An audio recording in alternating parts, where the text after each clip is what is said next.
On est précisément à une académie, un centre ou un lieu créatif complètement dédié aux arts du graffiti et de tout ce qui touche au graffiti de manière directe. Vous voyez aussi plein d'autres expansions comme la BD, le digital art painting, en fait, en vogue actuellement, et plein d'autres choses. Parce qu'on insiste ici aussi sur l'entrepreneuriat, sur tout ce qui est en fait formation même à la base idéologique par rapport à nos aspirations panafricaines.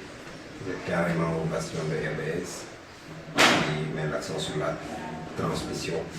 C'est peut-être une chance que nous n'avons pas eue. Nous avons juste eu à côtoyer les grands, travailler avec eux.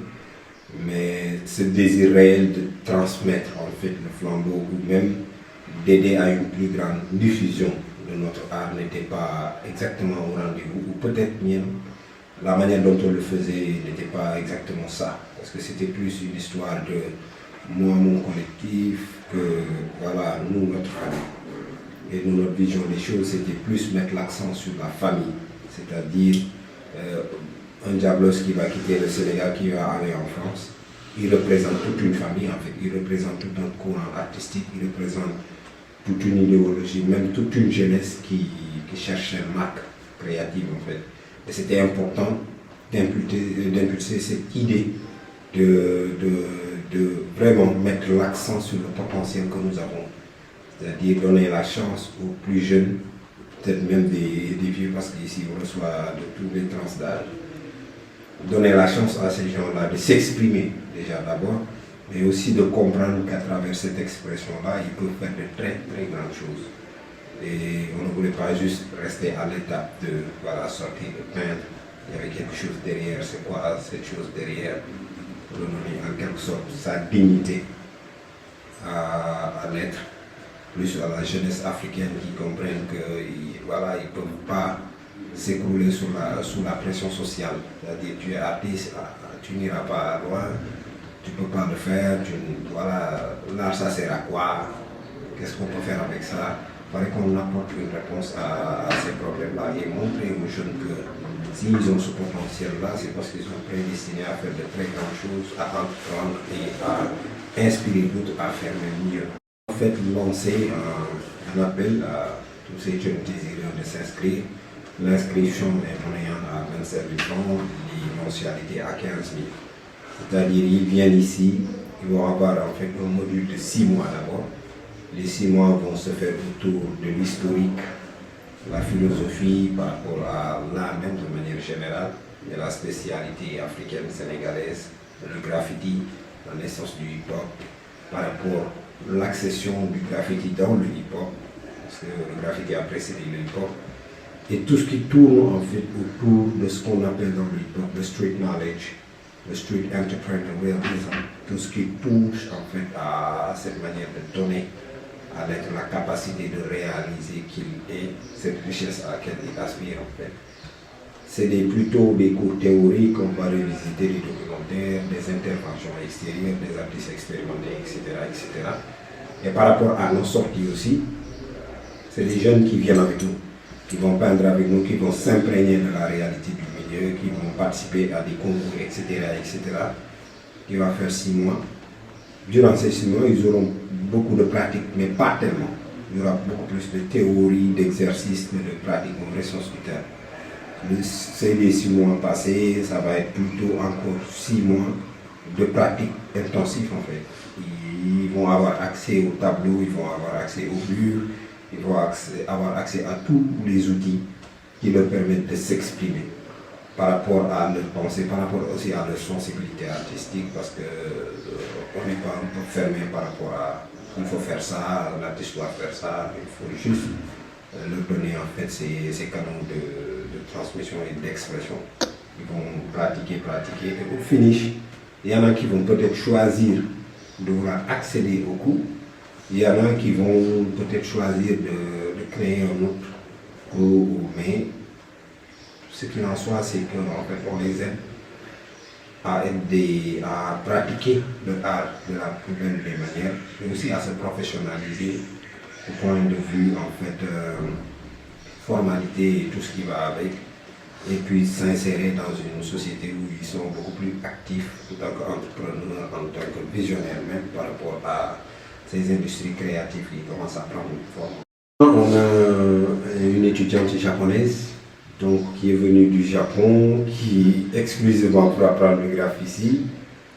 Et la plupart du temps, on a presque 10 autres étudiants qui sont sénégalais.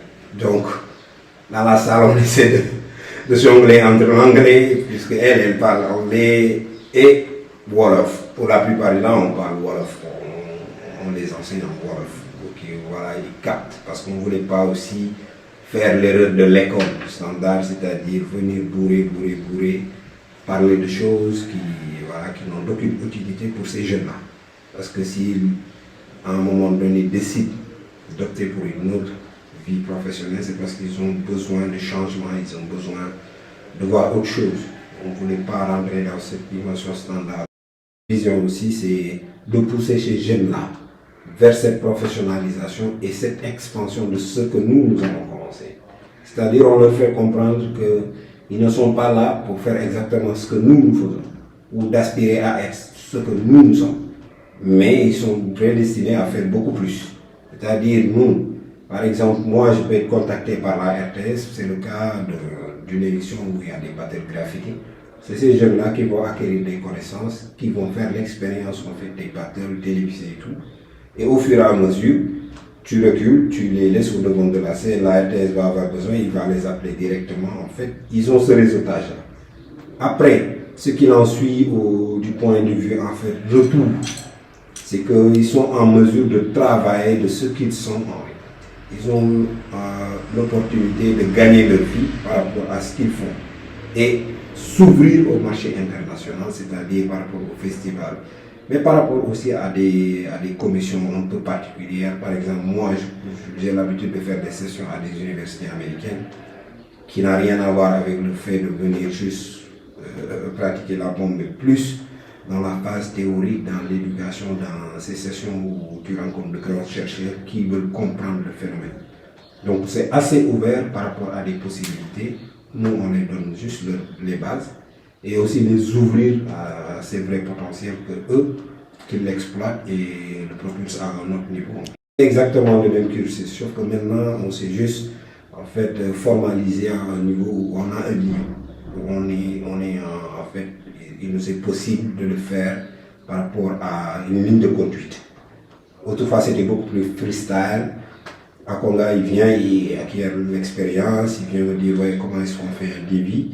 J'ai été contacté par telle société, comment est-ce que je dois m'adresser à eux, qu'est-ce qu'il y a possibilité de faire. Après, il grandit de lui-même et il est en mesure de faire les choses et en fait, de même apprendre à certains de ces grands comment on fait les choses. C'est-à-dire, on les accompagne à un niveau où ils gagnent leur place parmi nous et par rapport à même notre vision de transmission, on n'est plus dans cette dynamique de ouais, je lui ai appris à graffer, je lui ai appris tout ce qu'il sait. C'est plus un frère graffeur, voilà, il est à côté de moi, il fait les choses comme je l'ai fait, peut-être de sensibilité différente, mais il a gagné sa place en tant que professionnel. La phase digitale, je dirais que c'est la troisième étape, c'est-à-dire les 6 mois de théorie et tout, les autres 6 mois de pratique sur le mur et tout. Ils arrivent à une troisième étape où ils vont être formés du point de vue digital, c'est-à-dire qu'ils ont acquis le matériel nécessaire parce que cette école est en pleine croissance. Il y aura possibilité d'avoir des partenaires, d'acquérir des moyens nécessaires pour la formation digitale parce qu'il y a des membres au sein des Airways qui sont dans la modélisation 3D, il y en a qui sont dans l'animation, qui sont dans la BD, qui sont en fait ouverts à ce monde digital-là. Et d'autres qui ont compris la nécessité de manager sa carrière par rapport aux réseaux sociaux, comment diffuser ses informations, comment avoir une ligne de conduite et gérer ses pages, etc., etc. Pour ne pas dire influenceurs.